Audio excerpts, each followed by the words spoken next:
sebagian kebenaran firman Tuhan. Tolong Tuhan urapi lidah bibir hamba-Mu Tuhan. Jangan izinkan yang keluar daripada lidah bibir kami ini hasil daripada kepikiran kami sendiri Tuhan. Namun adalah kehendak-Mu. Jikalau yang keluar dari lidah bibir kami ini adalah kehendak-Mu, kami yakin semua yang ada di tempat ini akan dipuaskan lewat firman Tuhan. Terima kasih Tuhan Yesus. Kami serahkan jam acara ibadah pagi hari ini hanya di dalam tangan kuasa-Mu, di dalam nama Tuhan kami Yesus Kristus, Juru Selamat yang hidup sejak dulu, sekarang hingga sampai selama-lamanya. Haleluya, terpujilah nama-Mu. Amin. Salam Bapak Ibu. Salam. Pada pagi hari ini kesempatan kami untuk berbicara di tempat ini cuma setengah jam. Kita belajar untuk setengah jam.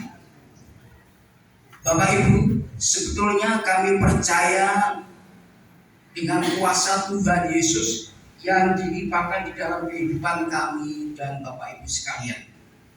Bu Maria benar kalau di minggu ketiga ya, firman Tuhan itu angel. Saya belajar, saya pun juga mengakui angel ya. Saya kalau bicara firman Tuhan harus sinau lebih dahulu. Kalau nggak sinau saya nggak bisa. Terus terang, walaupun saya lulusan dari sekolah Alkitab, tapi kalau nggak belajar susah. Pena nyodro manten. Mau duit Ya, nyodro manten itu di luar kepala saya bisa ngomong, bisa gablek. Kalau saya nggak gablek, labinya tertutup, nggak bisa ngomong lagi. Seharusnya harus gablek, tapi jadi ngomong gitu suaranya. Ya, firman Tuhan memang bagaikan pedang bermata dua dalam kehidupan kita.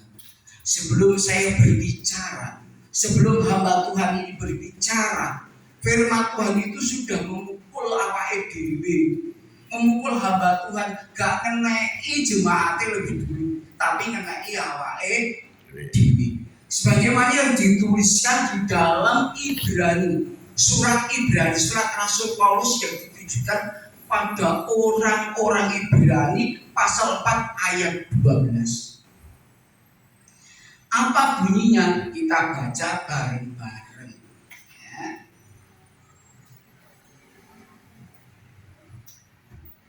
Sebab firman Allah hidup dan kuat dan lebih tajam daripada pedang bermata dua. Seperti pedang bermata dua.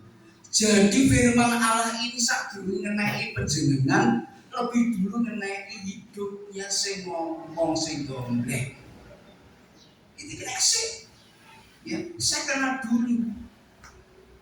Hamba Tuhan kena sih. Ya. Bermata dua manapun ia menusuk amat dalam sampai memisahkan jiwa dan roh, sendi-sendi dan sumsum. Ia sanggup membedakan pertimbangan dan pikiran hati kita. Firman Allah ini bisa memisahkan pikiran kita dan hati kita. Apa yang kita rencanakan di dalam hidup kita, semua itu bisa dipisahkan dengan kuasa Allah. Walaupun toh sejenius apapun manusia di muka bumi ini tidak bisa mengerti pikiran Tuhan. Amin, Bapak Ibu. Tuhan ini berpikir apa enggak tahu. Ya, sedengken kula dengan ngendikan apa pikir dhewe gak enak yang sing ngerti yang pikirani sesama manusia. Roma pasal 11 ayat yang ke 33 di sana dituliskan apa? Coba baca yang sudah ketemu. Roma pasal 11 ayat yang ke-33 oh, alangkah dalamnya kekayaan, hikmat dan pengetahuan Allah, sungguh tak terselidiki keputusan-keputusannya dan sungguh tak terselami jalan-jalannya. Sejenius apapun manusia di muka bumi ini, tidak sanggup untuk memikirkan suatu kepikiran Tuhan. Amin Bapak Ibu. Sak pinter-pinternya penungso di muka bumi ini tidak bakal sanggup untuk memikirkan kepikiran Tuhan. Selain apa? Ya, selain roh Allah itu sendiri yang sanggup untuk mengetahui pikiran Tuhan. Karena apa? Seringkali kita ini berpikir ya secara ngawur dalam pikiran kehidupan kita, ya kita merasa pintar, ya memikirkan suatu kehendak Tuhan. Saya itu juga pernah berpikir, ya apa hidup saya ini memang sudah ditentukan Tuhan untuk sedemikian rupa. Seringkali manusia demikian, mikir ke kehendak Tuhan. Sejenius manusia apapun tidak sanggup mikir. Sebab apa?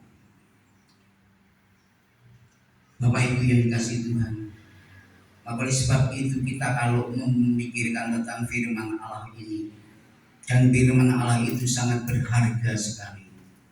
Firman Allah sangat berguna dalam kehidupan kita. Jangan sembarangan kita memberikan firman Allah ini pada seseorang yang tidak percaya kepada Tuhan. Saya pernah mencoba menyampaikan suatu firman Allah yang saya sampaikan kepada seseorang yang tidak pernah kenal pada Tuhan, tidak pernah percaya dengan Tuhan. Tuhan kita maksudnya, Tuhannya orang Kristen. Saya malah diomeli yang neko-neko. Ya. Opo wis ngerti swarga, opo wis ngerti neraka, opo wis ngerti kebenaran saka agamamu, kebenaran saka Gusti Allahmu, Tuhanmu katanya.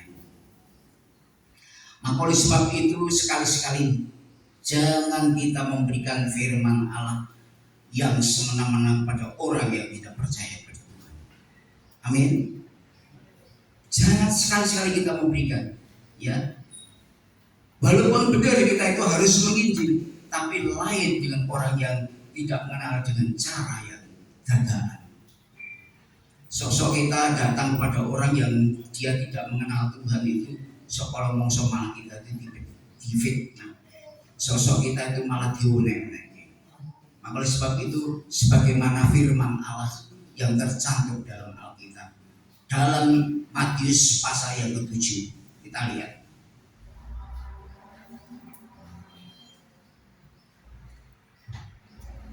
Matius yang pasal ke-7 ayat yang ke-6. Tolong yang sudah kamu bacakan.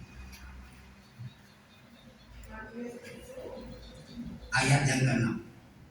Jangan kamu memberikan barang yang kudus kepada anjing, dan jangan kamu melemparkan mutiaramu kepada babi, supaya jangan diinjak-injaknya dengan kakinya lalu berbalik mengoyak kamu.